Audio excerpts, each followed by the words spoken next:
تو دنیا کے معاملات میں یہ بکثرت ہوتا ہے کہ ہم جو چیز مانگ رہے ہیں وہ ہمیں نہیں دی جاتی، بلکہ بعد میں کبھی پتہ چل جاتا ہے، کبھی نہیں پتہ چلتا کہ بھئی ہماری مصلحت نہیں تھی اس میں جو ہم مانگ رہے تھے۔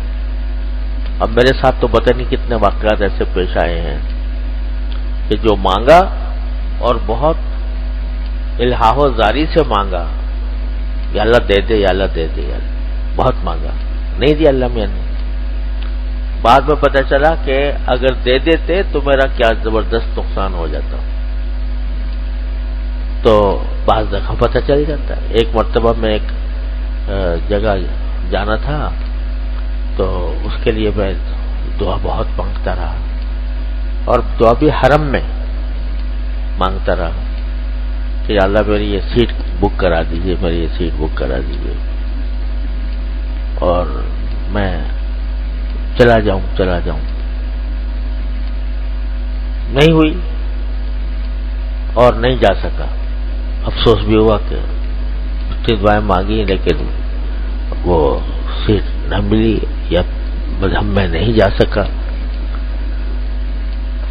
تو جب کچھ دن گزر گئے تو پتہ لگا کہ جس جہاز میں سیٹ بک کرنے کے لیے دعائیں مانگ رہا تھا وہ اغوا ہو گیا،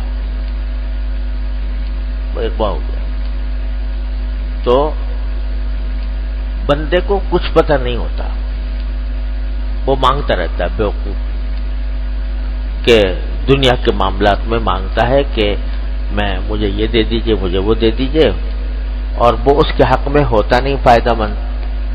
تو اللہ تبارک و تعالیٰ اپنے فضل و کرم سے اس سے بہتر کوئی چیز عطا فرما دیتے ہیں۔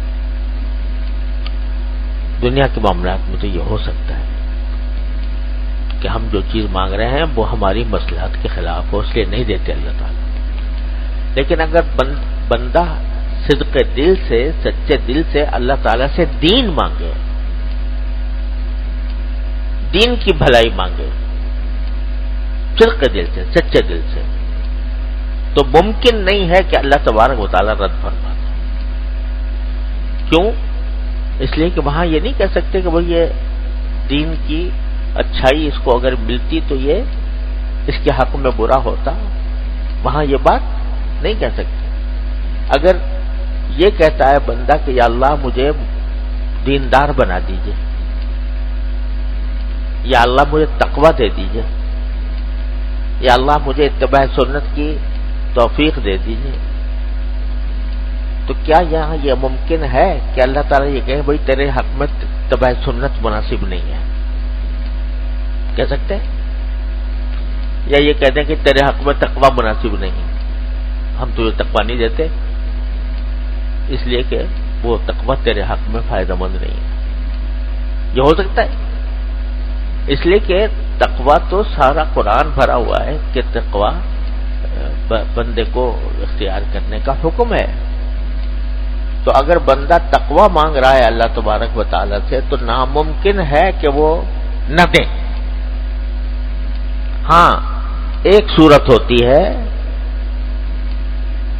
جس میں نہ ملے، اللہ بچائے اس سے، کہ آدمی مانگ تو رہا ہے تقوی زبان سے، دل سے نہیں مانگ رہا۔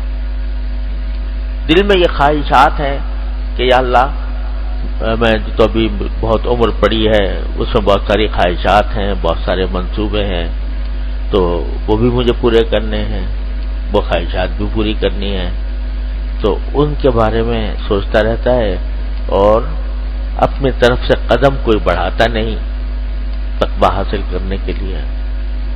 تو یہ مانگنا در حقیقت مانگنا نہیں ہے۔ یہ ایسا ہے جیسے کوئی شخص چلا تو جا رہا ہے مشرق کو، مسلسل مشرق کی طرف جا رہا ہے، اور دعا مانگے کہ اللہ مجھے مغرب کی طرف بھیج دے، تو یہ مذاق ہوگا کہ نہیں؟ تو مذاق ہوگا کہ بھئی تو جا تو رہا ہے مشرق کی طرف، تیرے قدم اسی طرف اٹھ رہے ہیں، لیکن وہ مانگ رہا ہے زبان سے کہ میں مغرب کو جانا چاہتا ہوں۔ تو یہ دھوکہ ہے، فریب ہے، یہ حقیقت میں مانگنا نہیں ہے، یہ حقیقت میں دعا نہیں ہے۔ لیکن جب کوئی سچے دل سے مانگے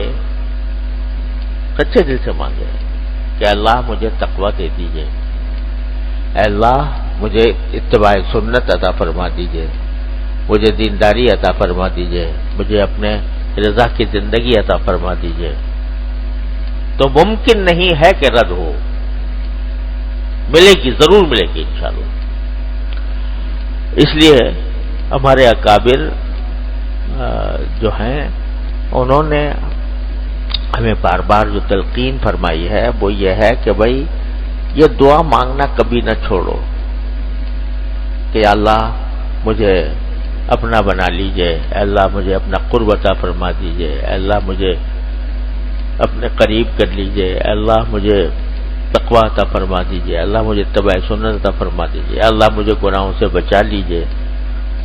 یہ ساری دعائیں مانگا کرو، کثرت سے مانگا کرو۔ پھر بھی اگر کبھی ابتلا ہو جائے تو اللہ تعالیٰ ضرور توفیق دیں گے توبہ کی انشاءاللہ۔ جب یہ مانگے گا نا بندہ، بعض اوقات یہ سوچتا ہے آدمی کہ میں مانگ تو رہا ہوں کہ اللہ مجھے گناہوں سے بچا لے، اللہ مجھے گناہوں سے بچا لے، مگر میں مبتلا پھر بھی ہو گیا کسی وقت اپنے خواہشات کے، نفس کے دھوکے میں آ کر، شیطان کے دھوکے میں آ کر میں مبتلا ہو گیا، تو یہ دعا تو بیکار گئی، غلط بات ہے، بیکار نہیں گئی۔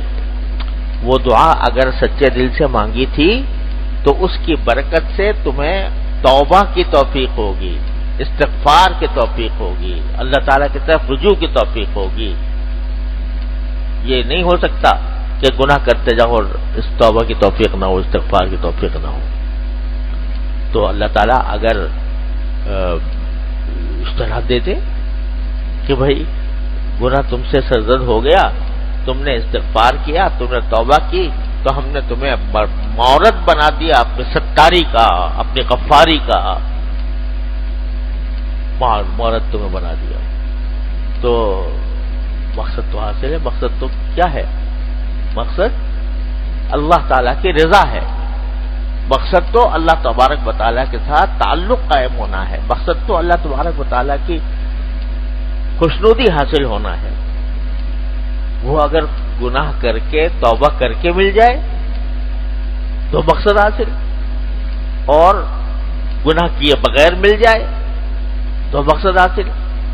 لہذا یہ کھٹکا نہیں ہونا چاہیے کہ بھئی میں نے تو دعا مانگتا تھا پھر بھی مبتلا ہو گیا۔ اپنی کوشش بھی جاری رکھو، دعا بھی جاری رکھو، تو اللہ تبارک و تعالیٰ اپنے فضل و کرم سے انشاءاللہ ضرور بچائیں گے۔ یا اگر تم اپنے نفس کی شرارت میں زیادہ منہمک ہو تو اس کی وجہ سے اگر کبھی مبتلا بھی ہو جاؤ گے تو توبہ کی توفیق ضرور دیں گے انشاءاللہ۔ ہو نہیں سکتا کہ وہ توبہ کی توفیق نہ دیں۔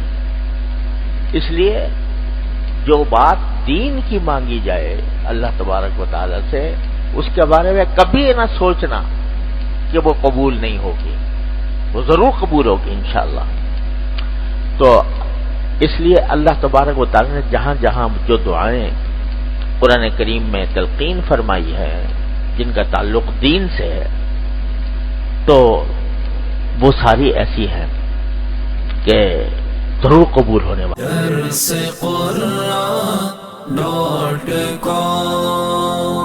www.darsequran.com